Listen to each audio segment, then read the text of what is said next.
번째 부분인 하늘에 계신 아버지라는 표현을 제가 살펴보면서 하나님 나라의 초월성에 대해 살펴보았습니다. 하나님 나라의 초월성의 1차적 의미, 무함하다는 거죠. 그래서 초월적인 하나님 나라는 우리의 지식과 경험으로 우리의 지식과 경험을 뛰어넘는 곳이 하나님 나라라고 표현했습니다. 그리고 하나님 나라의 내재성, 이머넌스는 안에 존재한다, 내부에 존재한다는 뜻이라고 제가 설명드렸습니다. 그래서 하나님이 이 세상의 외부에서 존재해서 유일하게 혼자 떠도시는 분이 아니라, 그런 이신론의 하나님이 아니라 우리와 함께 하시고 우리의 삶에 개입하시고 우리의 구원을 이루어 가신다. 하나님 나라의 미래성과 현재성은 미래에 이루어질 하나님 나라가 언제? 지금 이미 예수께서 이 땅에 성육신 하시면서 시작되었다. 그래서 우리는 미래에 이루어질 하나님 나라의 삶의 방식대로 지금 이 땅에서 살아가야 한다. 그게 바로 종말론적 삶이라고 말씀드렸습니다. 그게 2주 전에 설교였고요. 지난주는 어떤 내용이었죠? 일용할 양식을 달라는 그런 기도를 드렸습니다. 지난 설교에서 우린 두 가지 삶의 방식을 비교해 보았는데요. 첫 번째는 나의 삶을 전적으로 내가 책임지는 삶의 방식. 이런 삶을 우리는 아담적 삶이라고 불렀습니다. 그리고 그런 아담적 삶의 결과는 무엇이라고 했죠? 결핍과 부족함. 계속 열심히 내 삶을 내가 계속 책임지려고 하고 이 정도면 됐겠지라고 하는 순간 우리에게 부족함이 밀려온다라고 설명드렸습니다. 두 번째의 삶은 하나님께 의존하는 삶입니다. 하나님께 의존하는 삶은 날마다 일용할 양식을 구하면서 하나님께서 우리의 삶을 책임지신다는 것을 믿으며 하루하루를 살아가는 삶입니다. 하나님께 의존하는 삶을 산다고 해서 우리가 그냥 칠렐레 팔렐레 그냥 이렇게 게으르게 산다는 게 아니죠. 다만 우리에게 주어진 것들이 열심히 살되 우리에게 주어진 것들이 하나님의 섭리를 통해서 이루어진다는 것을 늘 잊지 않고 살아간다는 자세가 우리에게 필요하다라는 것을 제가 말씀드렸습니다. 그래서 우리에게 주어진 것들을 늘 선물로 여기면서 다른 이들과 기쁘게 나누며 살아가야 된다라고 말씀드렸습니다.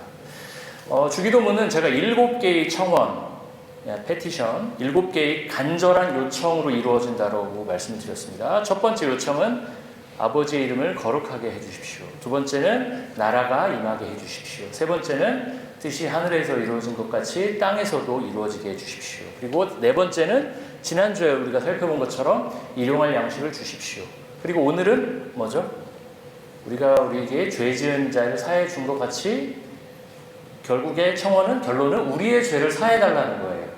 앞에는 수식이고, 그렇죠? 그리고 다음 주에 볼 것은 시험에 들지 말게 해달라는 거. 그리고 마지막은 악에서 구해달라는 얘기겠죠. 오늘은 이 5번째 청원, 우리의 죄를 사해달라는 청원입니다. 오늘 설교 본문, 우리가 우리에게 죄 지은 자를 사하여 준 것 같이 우리 죄를 사하여 주시옵고. 되게 어려워요. 이 조사, 주시옵고 이런 거. 그렇죠? 이 본문, 저는 약간 항상 6시 5분으로 사나 봐요. 인생을. 약간 삐딱하게 항상 보거든요. 이 성경 본문을 볼 때 이해가 잘 안 됐어요. 우리가 우리에게 죄 지은 자를 사해 준 것 같이 우리 죄를 사해달라. 이 본문 어색하게 들리지 않나요? 우리가 우리에게 죄 지은 자를 사해 준 것 같이 우리 죄를 사해달라. 뭔가 거꾸로 된 것 같지 않나요? 이 본문은 우리가 먼저 우리에게 죄 지은 사람들을 용서했으니까, 내가 이렇게 했으니까 하나님, 그러니까 우리의 죄를 용서해 주십시오 라고 설명하고 있는 것 같아요. 이 본문에 대해서 그래서 저도 여러 주석도 찾아보고 성경도 더 찾아보고 제가 할 수 있는 모든 리소스를 다 찾아서 봤는데 이 지점에서 우리는 학자들의 도움을 받을 필요가 있는 것 같아요. 한글 성경만 보면 이 맥락이 정확히 이해가 안 돼요. 영어 성경을 봐도 정확히 이해가 안 돼요. 영어 성경은 그 NIV나 이런 거는 그 한글 개역 개정과 거의 뜻이 유사해요. 그러니까 영어 성경을 봤을 때 한글 성경에서 발견할 수 없는 것을 발견할 수 있는 본문이 있거든요. 이 본문은 그렇게 해도 똑같아요. 그래서 우리가 용서해야만이 하나님이 우리를 용서한다는 얘기야? 라고 오해할 수 있는 성경입니다. 이 본문에 대해서 그 샘족이라는 고대 언어가 있는데 그 언어의 저명한 학자 요아킴 예레미야스는 오늘 본문을 이렇게 해석을 합니다. 하나님, 우리의 죄를 용서해 주십시오. 그와 동시에 우리가 우리에게 빚진 자를 용서하겠나이다. 동시에 이루어진다는 거예요. 네. 하나님, 우리의 죄를 용서해 주십시오. 그와 동시에 우리가 우리에게 빚진 자를 용서하겠습니다. 예. 이 본문에 대해서 플러신학교의 김세훈 교수님은 오늘 본문에서 죄라고 해석된 단어죠. 문자적으로는 빚인데 영어 성경으로는 이거 sin이라고 안 하고 NLB에서는 debt라고 하고 있는데 이 아페카메나라는 이 헬라어 단어가 완료형 시제로 쓰여서 우리가 죄 지은 자를 용서했으니 우리도 용서해 달라고 해석됩니다. 그러니까 헬라어 번역만 보면 우리가 오해를 할 수밖에 없어요. 우리가 용서를 했으니 하나님 용서해 주십시오 라고 되지만 이 헬라어를 아람어로 다시 번역해 보면 좀 전에 요아킴 예레미야스가 번역한 것처럼 하나님 우리의 죄를 용서해 주십시오. 그와 동시에 우리가 우리에게 빚진 자를 용서하겠습니다. 요 번역이 적절하다고 얘기를 합니다. 저는 요 해석, 이게 뭐 절대적이진 않지만 요 해석이 가장 적절한 이 본문의 해석이라고 생각합니다. 여기서 우리는 하나님의 용서와 우리 인간의 용서가 붙어 있다라는 것을 의도적으로 하나님께서 이 마태복음을 통해서 하나님의 용서와 인간의 용서가 붙어 있다라는 것을 동시에 일어나는 과정이다라는 것을 설명하고 있다라는 것을 제가 지금 말씀을 드리는 겁니다. 예, 그러면 왜 헬라어 성경에서는 이렇게 제가 어제 아내하고도 이걸 계속 갖고 토론을 했어요. 왜 오해를 낳게 해? 헬라어 성경만 보면, 영어 성경만 보면, 한국말 성경만 보면 우리가 용서를 먼저 해야 하나님이 우리를 용서해 준 것처럼 써놨을까? 그 이유를 한번 차차 살펴보도록 하겠습니다. 이 본문의 바로 뒤에 지금 6장 오늘 12절을 봤잖아요. 13절을 제끼고 14절, 15절을 보면 이런 얘기가 나옵니다. 너희가 사람의 잘못을 용서하면 너희 아버지께서 또 너희 잘못을 용서하시려니와 너희가 사람의 잘못을 용서하지 않으면 너희 아버지께서도 너희 잘못을 용서하지 아니하시리라. 이거 앞에 12절과 굉장히 유사한 맥락이죠. 너희가 다른 사람의 잘못을 용서하지 않으면 너희 아버지께서도 너희 잘못을 용서하지 않을 것이다. 너희가 용서해야 아버지께서 용서할 거다. 이 말씀도 12절처럼 우리가 누군가를 용서하지 않으면 하나님께서도 우리의 잘못을 용서하지 않으실 거라는 그런 맥락으로 서술이 되어 있습니다. 그렇다면 정말 용서라는 것은 우리가 먼저 시작을 해서 하나님이 그 용서를 보고 하나님이 반응하시는 그런 걸까? 그런 걸까요? 이 용서와 그렇다면 이 마태복음에서 지금 이 용서는 사실 한 문장으로 되어 있기 때문에 용서가 어떤 것이다라는 것들을 전체적으로 확언할 정확히 용서는 이런 거다라고 딱 얘기하기가 어렵습니다. 그래서 마태복음에 이 용서와 관련된 아주 중요한 비유가 있습니다. 이 비유를 살펴보도록 하겠습니다. 우리가 마태복음 딱 생각해보면 용서와 관련된 중요한 비유, 빚 탕감, 용서라고 하기는 좀 더 어려울 수도 있고 빚을 탕감한 것과 관련된 중요한 비유가 우리 머릿속에 하나 샥 지나가는 걸 여러분들은 교회 짬밥이 되신 분들은 느끼실 거예요. 마태복음 18장 보면 10,000달란트, 10,000달란트 빚진 자와 몇 데나리온이죠? 100데나리온 빚진 자의 비유에 대한 이야기가 나옵니다. 이 얘기는 많이 아실 거예요. 10,000달란트 빚진 자가 그 사람은 종이었어요. 그 10,000달란트 빚진 종이 주인에게 끌려왔습니다. 너 이거 빨리 갚아라. 갚지 않으면 너 갚을 때까지 내가 너희 아내와 자식들과 너희 모든 소유를 내가 다 빼앗겠다. 제발 살려주십시오. 제가 이걸 꼭 갚겠습니다. 이렇게 애원을 하죠. 그래서 어떻게 하죠? 주인이 긍휼한 마음이 생겨서 10,000달란트를 탕감해 줍니다. 그리고 어떻게 합니까? 자기가 돌아가서 자기가 누군가에게 100데나리온을 구워줬나 봐요. 그걸 어떻게 하죠? 내놔. 멱살을 잡고 내놔. 적반하장이죠. 네. 그렇게 얘기합니다. 그 소식을 누가 듣죠? 10,000달란트 탕감해준 주인이 그 소식을 듣고 열이 팍 받죠. 그래서 걔를 불러서 너 어떻게 그럴 수 있냐? 라고 얘기를 하는 거죠. 이 약한 종아, 네가 애원하기에 나는 너에게 그 빚을 다 탕감해 주었는데 내가 너를 불쌍히 여긴 것처럼 너도 너희 친구를 불쌍히 여겨야 되는 거 아니냐. 그래서 결국 그 만 달란트 빚진 그 종은 어떻게 됩니까? 감옥에 갇히고 그런 뭐 비참한 형편에 처하게 됩니다. 이렇게 서술이 되면서 마무리가 되고 있습니다. 마지막 진술. 여기서 보면 이게 마태복음 18장에 나오는 이 비유의 마지막 진술이 뭐냐면 너희가 각각 진심으로 자기 형제 자매를 용서해 주지 않으면 나의 하늘 아버지께서도 너희에게 그와 같이 하실 것이다 라고 얘기하고 있어요. 이 본문도 사실은 우리가 오늘 살펴본 본문처럼 우리의 용서가 먼저 있는 것처럼 보입니다. 우리의 용서가 먼저 있는 것처럼 보여요. 그러니까 마태복음 6장 12절 오늘 본문 그리고 14절 15절 그리고 용서에 나오는 용서에 대해서 언급하는 18장은 만달란트 100데나리온 비유는 용서에 대한 그 본래적 의미를 이 세 가지를 다 믹스해서 종합해서 살펴봤을 때 정확히 용서가 어떤 것인지 살펴볼 수가 있습니다. 기본적으로 우리는 어떤 존재입니까? 그 만달란트 빚진 자를 통해서 살펴본다라면 우리는 하나님으로부터 만 달란트의 빚을 탕감받은 사람들입니다. 그러므로 우리는 어떤 존재여야 되죠? 우리 주변에 100데나리온의 빚진 자들의 빚을 탕감해 주어야 된다. 그런 맥락으로 우리는 해석할 수 있습니다. 아주 직관적으로.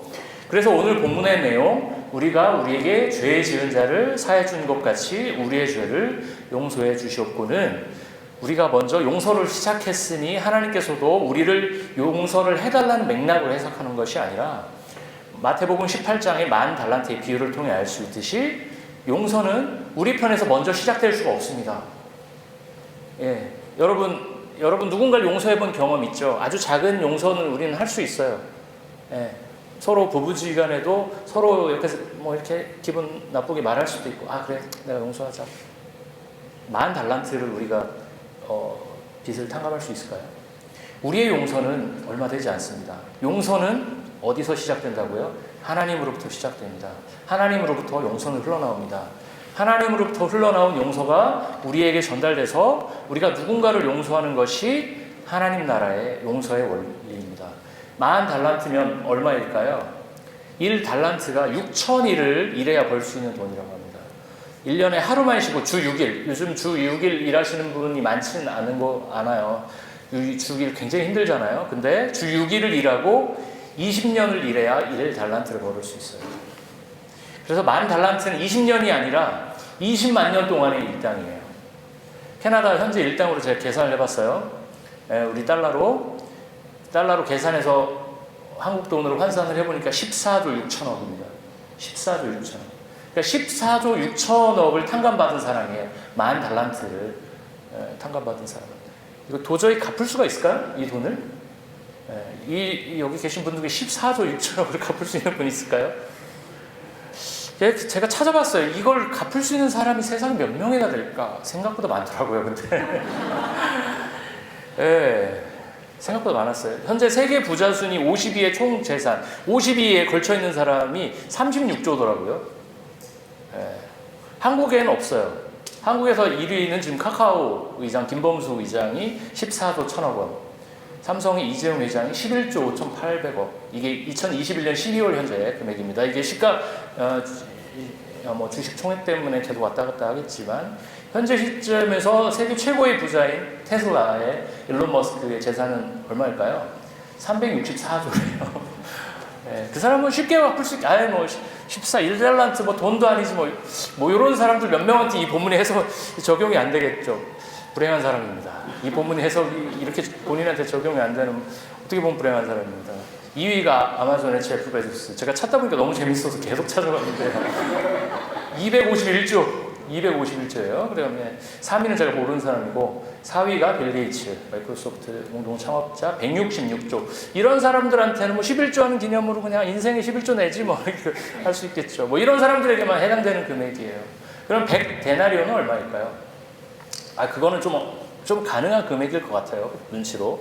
캐나다 달러로 2만 불. 한국 돈으로 그냥 퉁쳐서 2천만 원.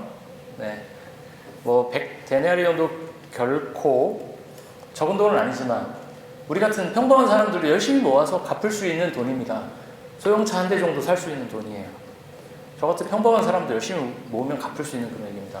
오늘 성경 본문을 문자적으로만 살펴보면 우리가 용서를 해야 하나님의 용서가 시작되는 것처럼 보여요. 그런데 사실은 하나님으로부터 10,000달란트, 14조 6천억을 탕감받은 빚진 자인데 그것을 먼저 탕감받았다는 것에서 용서가 시작된다는 것입니다. 그렇게 어마어마한 빚을 탕감받은 우리가 그런데 100데나리온, 2만 불, 고작 2만 불이죠. 2만 불 큰 돈이지만 10,000달란트에 비하면 아무것도 아닌 그 2만 불 갖고 우리가 생색을 내고 있는 것입니다. 지난주 설교 일용할 양식을 주세요라는 기도문을 통해서 우리가 확인했듯이 우리는 누구로부터? 하나님으로부터 모든 것을 공급받으며 살아가는 사람입니다. 우리는 늘 우리의 노력으로 우리의 모든 것을 이룬 것처럼 착각하지만 우리는 하나님의 섭리 속에, 개입 속에, 돌보심 속에 하루하루를 살아갑니다. 우리가 갖고 누리는 모든 것이 하나님으로부터 온 것입니다. 그러므로 우리는 우리 삶의 모든 자리에서 하나님의 주권을 인정해야 합니다. 그러나 우리가 그렇게 쉽게 호락호락하게 우리의 어떤 주인공으로, 삶의 주인공으로서 우리의 자리를 하나님께 쉽게 인정하나요? 그렇지 않죠. 조그마한 성취가 있으면 그게 바로 우리의 어깨에 힘을 빡 들어가게 만듭니다. 제가 한국에서 조위 간사로 10년 정도 사역을 12년 했는데요. 잠시 저도 어깨에 힘 빡 들어갈 때가 살짝 있었습니다. 제가 10년 정도 사역을 했을 때였어요. 여기 오기 한 2년 전쯤에 한국에 제가 몇 군데 잡지에 글을 연재하고 있었어요. 정기 연재를 하고 있었는데 연재된 글을 보고 한국에서 꽤 잘 나가는, 지금도 잘 나가고 꽤 좋은 책을 파는 출판사에서 저한테 연락이 와서 책을 내자. 당신 글이 너무 신선하다. 그래서 시리즈로 내자. 그것도 우리 출판사에서 밀어주겠다. 계약금도 받았습니다. 그래서 저는 제 어깨에 얼마나 힘이 빡 들어갔겠어요. 정말 한 달에 몇십만 원 받으면서 가난하게 살아가는 듣보잡 간사에게 그래 나도 그래 전국구를 뜰 수 있는 기회가 열렸어. 이런 진짜 온갖 교만한 생각이 막 들었습니다. 그 당시에 제가 사랑하는 잡지 여기 주빌레에서도 후원하지만 복음과 상황에서 저를 복음과 상황이 주목하는 백인의 젊은 그리스도인이라는 그런 시리즈가 있었어요. 거기에 막 실기도 하고 막 다른 선교단체나 다른 단체에서 저를 게스트 스피커로 부르고 컨퍼런스에 불려다니고 막 그랬었어요. 잠시 한 1년 정도. 제가 얼마나 어깨에 힘이 막 들어갔을까요? 네. 그때 도화가 태어났을 지 얼마 안 됐을 때였거든요. 여전히 후원은 얼마 안 됐기 때문에 막 매달 이번 달은 어떻게 살지를 걱정할 때였는데, 그런데 이렇게 가면 조금씩 주잖아요. 큰 돈은 아니지만 그걸로 이제 채워간, 그래 이렇게 굉장히 어깨에 힘이 빡 들어가 살았습니다. 제 자아가 아주 부풀었어요. 이렇게 빵빵 이렇게 부풀었었습니다. 그러다가 밴쿠버에 오게 됐습니다. 잠깐의 스포트라이트는 완전히 사라졌죠. 저는 이제 다시 밴쿠버 시골에서 무명의 사역자로 다시 살고 시작합니다. 저는 그런 차원에서 밴쿠버에 온 것을 굉장히 후회했었습니다. 그러면서도 기뻐했어요. 결과적으로. 후회하면서 기뻐했어요. 이 굉장히 역설적이죠. 8년 가까이 살면서 기본적으로는 제가 밴쿠버에 온 걸 굉장히 후회했습니다. 나의 사역의 커리어가 완전히 꺾였다라고 생각했었습니다. 한국에 있었으면 나를 인정해주는 사람들, 나에게는 너무나 익숙한 언어, 환경에서 더 자유롭게 거침없이 사역할 수 있었을 텐데 라는 마음이 제 가슴속을 지배했었습니다. 내가 왜 밴쿠버에 와서, 제가 몇 주 전에 그 리전트 가려고 토플 점수 만들 때 막 고생했던 얘기를 했었잖아요. 저의 자아의 금이 막 팍팍팍 갔던 얘기를 했었잖아요. 내가 왜 이렇게 고생을 해야 될까 싶었습니다. 이번 주에도 수요일에 스키장 너무 재밌게 갔다 왔지만 그 다음날 아침에 발표 수업 있어서 막 새벽까지 그거 하면서 내가 왜 이렇게 살고 있지 막 이렇게 생각을 했었습니다. 제가 좀 전에 밴쿠버에 온 것을 후회하면서 기뻐한다라고 얘기했는데요. 밴쿠버에서 살면 저는 여기 더 고단하게 사시는 분들도 계셔서 제가 조심스럽지만 저도 나름 고단했습니다. 근데 그런 고단한 과정을 겪으면서 제 자아에 있던 헛바람들을 완전히 뺄 수는 없죠. 인간은 완전히 뺄 수는 없지만 제 자아에 있던 그 풍선으로 이렇게 빵빵했던 자아를 쫙 녹이고 많이 겸손해졌습니다.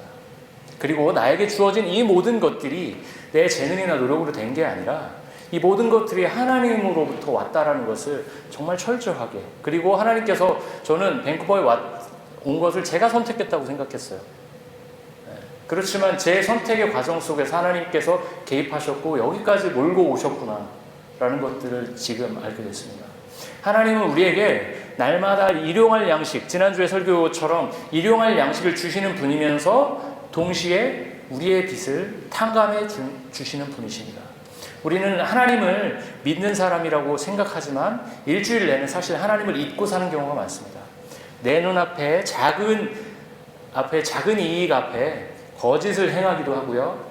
작은 수고, 얼마 안 되는 수고인데 그게 귀찮아서 다른 이들의 절실한 요청을 외면하기도 합니다. 우리는 하나님으로부터 10,000달란트 탕감받은 존재들이지만 내 주변에 100데나리온 빚진 자들의 빚을 탕감해 주지 못합니다. 이게 우리들입니다. 생각해보면 100데나리온이 참 절묘한 액수예요. 그게 작은 돈입니까? 2만 불. 네, 정말 큰 돈입니다. 작은 소형차한테 살 수 있는 돈입니다. 결코 적은 액수가 아니에요. 누군가의 2만 불을 탕감해 주기 쉽지 않습니다. 그냥 아무 이유 없이 나에게 2만 불을 빚진 사람에게 괜찮아, 그냥 플렉스, 괜찮아, 잊어버려, 이렇게 할 수 있으면 좋겠지만 이렇게 할 수 있는 사람은 우리가 몇 명이나 있을까요? 그런데 그 10,000달란트에 비교했을 때 14하고 6천에 비교했을 때 2만 불은 돈도 아니죠. 100데나리온은 아무것도 아닌 돈이 됩니다. 우리가 하나님께 용서받은 것에 비교하면 비록 100데나리온이 크긴 하지만 작은 돈입니다. 오늘 기도문, 우리가 우리에게 죄 지은 자를 사하여 준 것 같이 우리 죄를 사하여 주시옵고는 이 10,000달란트 비유를 통해서 바라봐야 정확하게 이해를 할 수가 있습니다. 이 비유를 통해 살펴보면 이 기도문은 우리가 이미 하나님으로부터 10,000달란트의 용서를 받은 존재라는 것을 전제하고 있습니다. 우리가 하나님으로부터 일방적인 용서를 통해 하나님과의 화해, 하나님과의 평화를 이룬 존재라는 것을 전제하고 있다는 거예요. 그렇다면 우리가 해야 할 일은 무엇입니까? 하나님께서는 이미 10,000달란트의 빚을 우리에게 탕감해 주셨다는 거예요. 그렇다면 우리가 할 일은 무엇입니까? 우리에게 잘못한 이들을 용서해야 한다는 것이겠죠. 100데나리온이라는 액수가 상징적으로 보여주는 것처럼 우리가 다른 이들에게 빌려준 돈, 우리가 받은 상처 쉽게 잊지 못합니다. 우리에게 상처 주었던 사람들의 말과 행동 쉽게 잊을 수가 없습니다. 그래서 용서는 쉽게 되지 않습니다.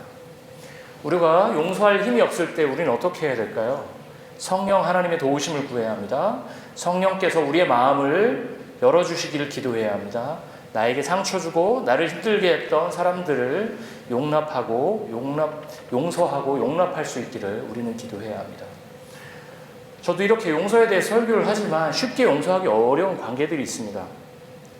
그리고 그런 관계들은 멀지 않은 곳에 있습니다. 이렇게 얘기하면 주빌리 안에 있는 것 같을 수도 있지만 아니에요. 주빌리에는 그런 관계는 저는 없어요. 제가 사실 성격적으로 그렇게 막 상처를 시게 받고 막 이런 사람은 아니거든요. 그렇게 예민하거나 이런 사람도 아니어서 그거 잘 잊어요. 하지만 저도 정말 어렵고 해결이 안 되는 관계가 있어요. 한국에. 우리는 누군가를 용서하기 전에 우리가 하나님으로부터 용서받은 것의 값어치를 제대로 평가해야 됩니다. 내가 누군가를 용서하기 전에 내가 어떻게 용서받았는지, 내가 얼마나 큰 용서를 받았는지를 먼저 기억해야 합니다. 초월적인 하나님께 반역하고 내가 왕으로 살겠다고 선언한 우리들을 향해 하나님께서는 진노를 쏟아부으시기보다 어떻게 하셨죠? 그 진노를, 우리가 받아야 할 진노를 예수께 뒤집어 씌우셨습니다. 지금까지 하나님으로부터 받은 용서를 바탕으로 우리에게 죄 지은 자들을 용서해야 된다고 말씀드렸습니다. 그렇죠. 하나님으로부터 받은 용서를 통해 내가 누군가를 용서하는 것. 이 본문의 아주 자연스러운 결론입니다. 그런데 우리가 한 가지 더 기억해야 될 것이 있습니다. 우리는 누군가로부터 피해를 당하고 고통을 당하기도 하지만 누군가를 고통스럽게 만들기도 하고 마음을 어렵게도 하는 존재라는 것을 우리는 기억해야 합니다. 그런 측면에서 우리는 우리에게 죄 지은 자들을 용서해야 하기도 하지만 내가 누군가의 마음을 아프게 한 적은 없는지, 내가 다른 이들을 불편하게 하진 않았는지, 다른 이들의 아픔을 너무 쉽게 대하진 않았는지 늘 돌아보아야 합니다. 오늘 말씀에서는 그리스도인들이 용서를 해야 할 것에 대해 말하지만 그리스도인들이 용서를 해야 된다라고 오늘 본문에서는 얘기하고 있어요, 분명히. 그렇지만 우리가 사는 시대에는 그리스도인들이 다른 이들의 마음을 아프게 하고 혼자 하나님으로부터 사함받았다 이렇게 외치는 것은 아닌가 우리는 돌아봐야 됩니다. 제가 여기 말씀드리면 뭔가 이렇게 영화 한 편이 착 떠오르는 분들도 계실 거예요. 이 설교에서 굉장히 많이 인용되는 영화죠. 미량, 전도연, 송강호 주연의 뭐 많이 아시겠지만 간단히 말씀드리면 밀양 영화 밀양의 주인공 전도연은 남편이 죽습니다. 그래서 남편의 고향 어디로 가죠? 밀양으로 갑니다. 거기서 작은 피아노 학원을 개업하고 아들을 키우면서 그래 잘 살아보자 이렇게 합니다. 근데 어떻게 됩니까? 아들마저 유괴가 돼서 죽죠. 인생의 소망이 사라져 버렸어요. 남편도 죽고 아들도 죽고. 그때 이 전도연이 의지했던 것이 무엇이죠? 교회였고 신앙이었습니다. 새로 신앙을 갖게 되고 교회를 다니게 됩니다. 그리고 이런 설교를 들었겠죠. 용서해라. 이런 설교를 들어요. 어떻게 합니까? 용서해야 되죠 하면서 막 눈물 흘리면서 하지만 집에 오면 용서가 안 돼요. 계속 막 분노하고 그런 과정들을 계속 겪다가 결단합니다. 그래서 교도소를 찾아가서 자신의 아들을 죽인 그 유괴범 살인범에게 당신을 용서하고 싶습니다 라고 했을 때 그 살인범은 뭐라고 반응하죠? 난 이미 하나님부터 용서받았습니다. 난 자유합니다. 아주 자유한 표정을 지으며 그렇게 외치죠. 그렇게 해서 어떻게 되죠? 전도연은 점점 더 환각 상태로 빠지게 되죠. 이 영화는 너무 사실 교회 다니는 우리 같은 그리스도인들이 보기엔 너무 씁쓸하고 고통스러운 영화예요. 이 영화가 그린 얘기가 뭐죠? 기독교가 세상에서 어떤 모습으로 그려지고 있는지 정면으로 보여주고 있어요. 교회가 그리스도인들이 어떻게 세상에서 어떤 존재로 살고 있다고요? 누구를 용서하는 존재로 살기는커녕 누군가를 아프게 해놓고 난 나의 죄에 대해서 하나님으로부터 탕감받았습니다 라고 혼자 우아한 존재로 남들에게 피해를 끼치는데 그 사람에게 용서를 구하는 게 아니라 하나님으로부터 대신 용서를 받고 혼자 자유한 존재로 당사자에게 용서를 구하기는커녕 하나님께 이건 도망가는 거죠. 하나님께 도망가는 존재로 그리스도인들이 그려집니다. 이 영화는 우리 그리스도인들에게 용서가 무엇인지 다시 한번 살펴보게 합니다. 그리스도인들은 스스로 하나님께 용서받았다고 하면서 다른 이들의 고통과 상처에 둔감했습니다. 제가 이번 학기에 북미 교회사를 배우면서 이 그리스도인들이 얼마나 많은 북미에서 살인과 약탈과 방어와 성적 폭력 수십만의 원주민들을 학살하고 얼마나 고통스럽게 했는지. 근데 그들이 내세웠던 논리가 뭐였냐면 이들이 노예로 살아도 그 전의 삶보다 삶의 질이 올라갔다. 그리고 그들 중에 많은 원주민들이 일부였죠. 복음을 받아들였다. 그렇기 때문에 우리는 이 사람들을 결국에 어떻게 했다? 문명화시켰고 복음을 소개해 줬으니까 우리의 일정 부분의 잘못은 용서받아야 된다 라고 혼자 스스로 밀양에 나오는 그 살인범과 같은 죄를 저질렀죠. 역사적으로 보면 너무 많은 죄들이 그리스도인들이 저질렀어요. 그런데 그 가해 피해자에게 가서 용서를 구하기는커녕 하나님께 도망가서 제가 잘못한 것 같아요. 그렇지만 제가 하나님께서 예수 그리스도를 또 십자가에 땡겨오면서 예수께서 십자가에 달려 돌아가셨으니까 내가 구원을 받았습니다. 이렇게 퉁칩니다. 역사적으로 많은 죄들을 저질렀지만 우리는 하나님께로부터 용서받은 자라고 스스로를 위로하면서 살았습니다. 그러나 우리는 하나님께로부터 용서받은 자이지만 우리가 고통을 주었던 사람들, 우리가 마음을 아프게 했던 사람들에게 찾아가서 뭘 해야 되죠? 용서를 구해야 합니다. 이것은 오늘 본문에서 직접적으로 다뤄지진 않아요. 그렇지만 왜 이 본문에서 이 얘기를 하지 않을까요?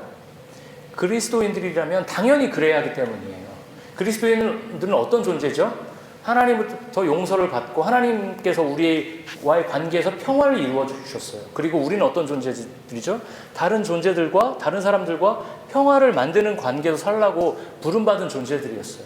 근데 우리가 그 평화를 깨고 누군가를 고통스럽게 만들었는데 최소한의 용서를 구하는 말조차 하지 않는다면 그런 사람이 어떻게 누군가를 용서할 수 있겠어요? 자신에게 해를 끼친 사람에게. 이 본문은 그 정도, 그냥 내가 잘못한 것을 사람에게 가서 용서를 구하는 것은 너무나 기본이고 그걸 전제로 하고 나에게 가해를 한 사람도 찾아가서 용서를 해라. 왜?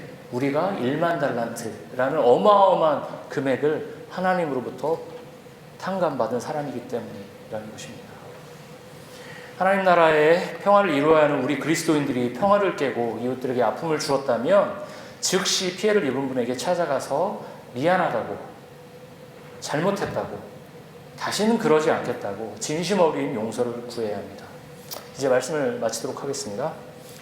오늘의 본문, 주님께서 가르치신 기도를 통해서 우리는 먼저 하나님께 우리가 10,000달란트 탕감받은, 용서받은 자임을 기억해야 합니다. 그리고 하나님의 용서가 우리의 삶을 통해 이웃들에게 전해져야 합니다. 오늘 본문은 우리에게 말합니다. 그리스도인들은 하나님의 용서를 먼저 경험하고 그 용서를 이웃들에게 전하는 사람들이다. 그리고 우리는 우리에게 죄 지은 자를 용서함과 동시에 우리가 다른 이들에게 죄를 짓지 않았는지, 아픔을 주지 않았는지 돌아보아야 합니다. 그리고 우리의 죄가 발견된다면 그들에게 다가가서 용서를 구해야 합니다. 그래서 우리는 오늘부터 이렇게 기도해야 됩니다. 하나님, 우리에게 10,000달란트 같은 죄를 용서해 주셔서 감사합니다. 우리도 우리에게 빚진 자를 용서하겠습니다. 그리고 우리가 누군가를 상처 주고 아프게 하는 존재가 아니라 평화를 이루는 존재로 살아가겠습니다. 우리가 누군가를 아프게 했다라면 용서를 구하겠습니다. 이렇게 우리는 하나님부터 용서를 받은 그 용서를 바탕으로 누군가에게 용서를 구하고 누군가를 용서하는 존재로 살아야 합니다. 말씀을 마치도록 하겠습니다.